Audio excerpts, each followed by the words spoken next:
Cześć załogo! Dzisiejszy odcinek jest nietypowy bardzo, dlatego że jest to rozmowa, w której możecie dowiedzieć się bardzo dużo fajnych, ciekawych rzeczy o różnicach kulturowych.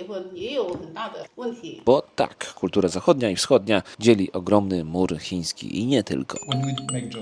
I w tej rozmowie to wyjdzie na jaw. Jak to jest zaprzyjaźniać się z Chińczykiem, jak to jest żyć w małżeństwie z Chinką przez już ponad 5 lat. For a foreigner, it's easy to find a girlfriend. Yeah. It's not easy to find a wife. Jakie są te bariery kulturowe, językowe, życiowe? Like quite close Chinese friends. No. Crazy, right? Yeah. To wszystko tutaj będzie, również wypowiedzi moje i Stuarta, czyli nasze zachodnie pojęcie o Chinach. No właśnie, jak to jest? Więc ciekawa tematyka dla mnie, bo lubię bardzo kultury, ale może nie dla każdego, bo w tym odcinku nie będzie dużo zwrotów w akcji. Nie będzie pokazywania jakichś elementów chińskich, tylko gadanina. I don't like where this is going. Dlatego zapraszam, ale ostrzegam. Julie, what is the most difficult thing about being in marriage with a Chinese? When you're like elegant gentilhomme from France, then there's no difficult thing. But like people who are just like, oh, I don't have this mannerism, I don't have this manners. I think the important thing is to stay quite long in China to understand The Chinese, mindset. Yeah, the mindset. Otherwise, you will do a lot of mistake and Yeah, that's a why he lot of drinks. misunderstanding. That's why he drinks, because he couldn't understand. You see? So he's And also important to know where she come from. Okay. And the Laotia is right. important. So she's When you from go to Nami. visit the Laotia and the family, you understand, okay, the gap you have between your education, her education. What was the cultural shock or something? Just give us some negative stuff. I have no idea. You have no idea. Okay, there was nothing negative. No worries. When she goes to the kitchen, or like when she leaves the place, you can tell us.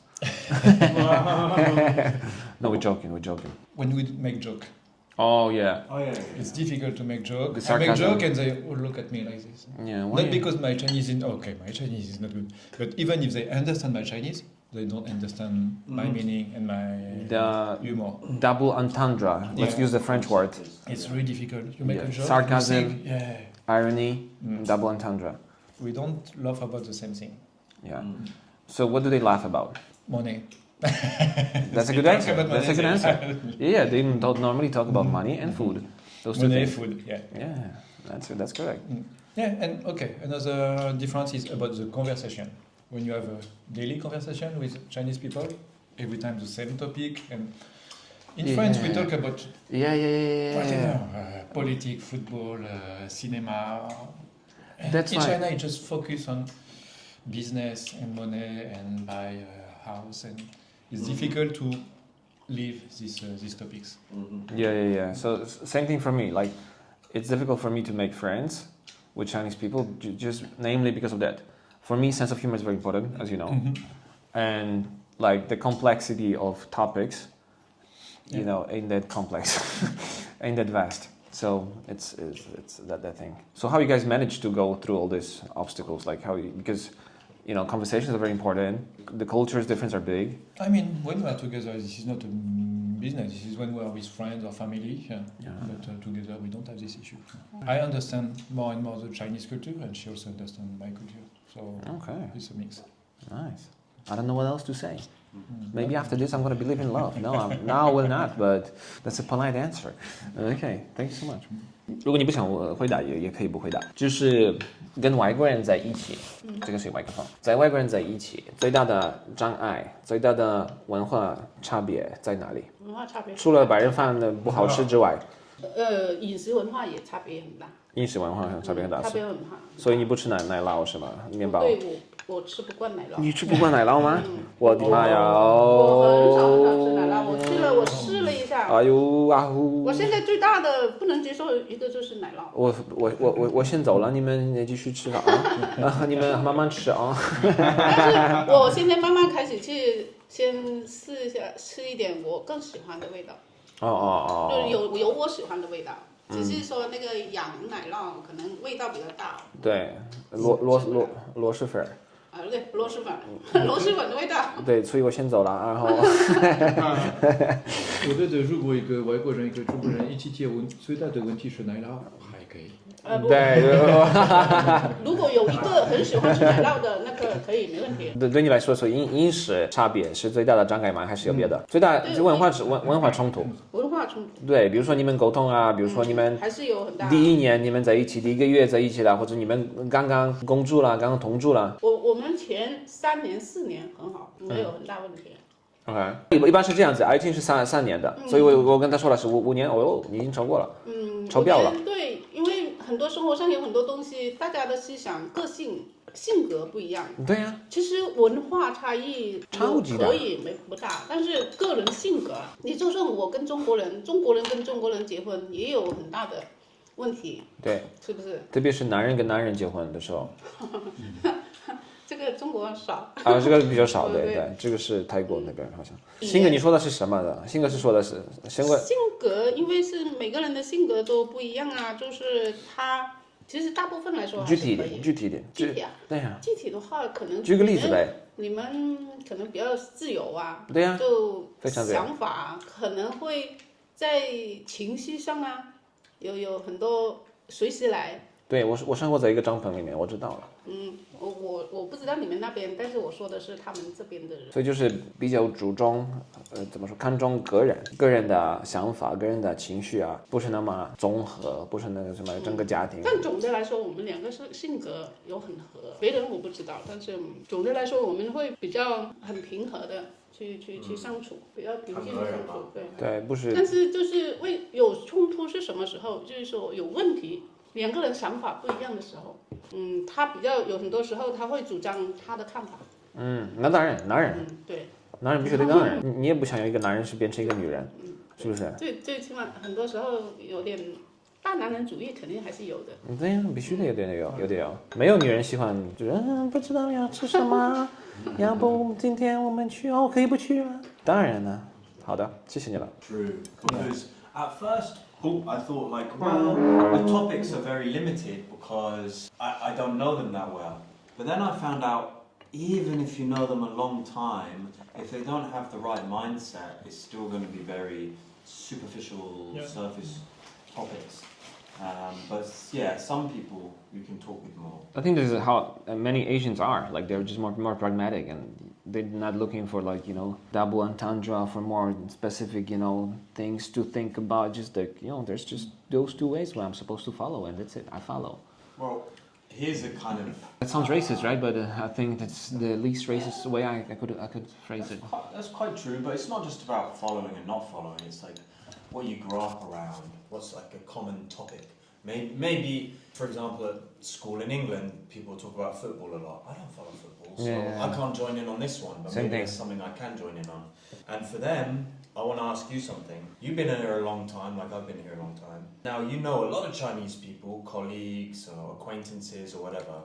Would you say you have any real, like quite close Chinese friends? No. Crazy, right? Yeah, crazy, but it's true. It's super difficult. I have good colleagues, I would say acquaintances, but it's not a friend I would call if I had some issue discuss or some emotional thing or really to team up with on something closely. Which again, they have their advantage of thinking about business, being more pragmatic, and this is cool. This is also self-development, this is self-growth. But that's it. That's the money-based self-growth. So if you want to just talk about it, you're gonna find people. Yeah. For business, it works quite well. Amazing. But that's different from being a and that's close it. friend. For me anyway, because I obviously I know a ton of Chinese people, and I used to think, well, my friends is like half Chinese guys and then half foreigners. That's normal. But then I realized the really close ones, it's all foreigners.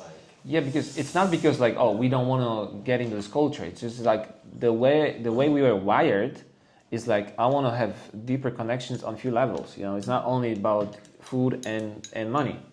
This is our kind of contra European culture. This is a counter effect. This is what I think. So for example, okay, I have this issue. Sometimes we talk about girls. Sometimes we talk about love. Sometimes we talk about ancient philosophy. Sometimes we just want to have fun. This is I think the greatest thing about West, that you just hang out with people that you enjoy company of. Yeah. Which in China is basically only limited to the family. And other people, no, well, we have to do business to be together. Yes, basically. more pragmatic, like you Pragmatic. said. And then they can be very, how do you say, 热情 and friendly. Yeah, they are. But it's like after this and the good feelings, then after a while you feel, we're not connecting as much as I thought we would connect, and there's not as much to talk about, which is a shame, really. But there's some exceptions. But like you say, the exceptions are usually people who've been abroad a lot or like heavily studied about it, involved in the Western media, things like that. Yeah. Who saw the other side? Yeah, but really saw the other side. Not just like watched one episode of Friends, but really like that's what they're interested in. Yeah, the funny phenomenon is also in China. So for example, there are girls. I don't have many experience with girls, but I'm just saying that you have women that just grew up watching American movies, right? And they love white guys, but they're culturally wired as Chinese people. So they would love to have a white person, but with the Chinese mentality, you know what I'm saying? Like the outside is white, I want that. But the inside, I want totally pragmatic, family caring, you know, like a breadwinner as a Chinese guy, as a traditional. So this is a great example of this contrast that people just, you know, sometimes they wish, this is wishful thinking. You know, I would like what I see on the television, what I saw on the internet, but I haven't experienced really in real life. I just learned feelings from a fucking TV. That's so crazy. You asked me what is one of the difficulties to be with a Chinese girl when you are foreign. I will say the difficulty is not to be together. The difficulty is to meet. Quite often I tell my foreign friend, it's in China for a foreigner, it's easy to find a girlfriend. Yeah. It's not easy to find a wife. This is, you know, because the girl, you go to them, but they come to you for the wrong reason. Because you are foreigner. They even don't know you, but they are attracted by the fact you are a foreigner, which is a mistake. Good point. It's hard to base a relationship off of this point. Yeah. That's what you said. They just go for the package. They saw this box outside, the outer layer, and they want it. And then the ones who aren't going for this, they're just going to overlook you. So it's like a catch. Like you either have this one or this one, and then, like you say, there's this small number of people who are not going for you for the foreigner, but they're still open to the idea of it, which is more rare. And this is another turn off for our culture, because you're just basing your interest in me on my look, which is not a good start for a friendship. Exactly. Or any like deeper kind of relationship. Yeah. I remember one time I was working on an event for an event agency. And we organized a fashion show with a model. At the end of the show, I go to take a picture in front of the backdrop with the model. And there is a Chinese girl, she speaks French. She came to me with a glass of champagne. Oh, very culturally appropriate. Yeah. I wear a suit, a tie, not like this. And she came to me, and she asked me, are you the famous designer working with Jean-Paul Gaultier? So, I have two options. I can lie and say yes, and of course she will love me a lot. Yeah. you didn't punch her in the face. And I choose the second option. I choose to tell the truth. Yeah. Oh no, not at all. I'm here to do the technical part, the lighting, the painting. And she looked at me and she, right away. If she touched something disgusting. And it's super normal. It's actually super normal what you're saying. The same guy who I am. If I say yes, I am the designer. Oh, mais comment tu t'appelles dans le I'm like a prince. Yeah. But I will say this is not just China. Not just in China, but specifically when you are foreigner. Because the stereotypes are bigger for us, and their knowledge about us is just smaller. That's it. China is kind of an extreme version of that, but so every time I'm saying I'm from Poland, they ask me what part of Holland, what part of Netherlands. So yeah, it's based on that.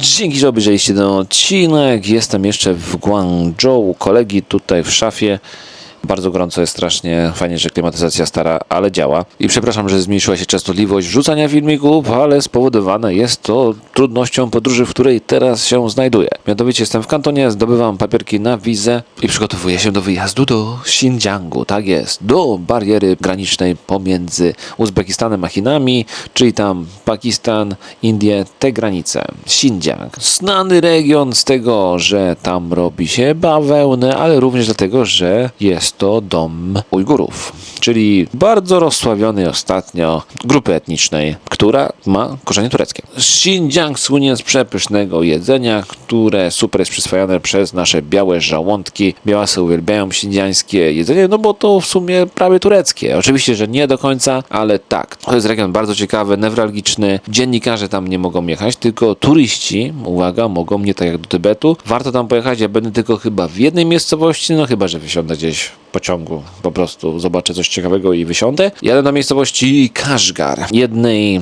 z najsłynniejszych punktów szlaku jedwabnego. Kashgar, starożytne miasto, ciekawe na pewno, no i jeszcze jest w Xinjiangu, bardzo newralgicznym punkcie. Dobra, tutaj już więcej nie będę gadał, nie będę zdradzał. W każdym bądź razie, plan już jest postawiony bardzo jasno. Wracam szlakiem jedwabnym do Polski. W sumie może tak nazwiemy podróż. Szlakiem jedwabnym do Polski. Dzięki, że jesteście. Super dziękuję za subskrypcję, za donaty. Też widziałem, że tam doszły jakieś pieniążki. Bardzo dziękuję, fajnie. No i co, rozwijamy kanał. Przepraszam, że będzie teraz rzadziej. Naprawdę ciężko, bo nawet nie mam biurka. Po prostu mam tylko łóżko, ale to już dużo. Dobra, cześć, cześć.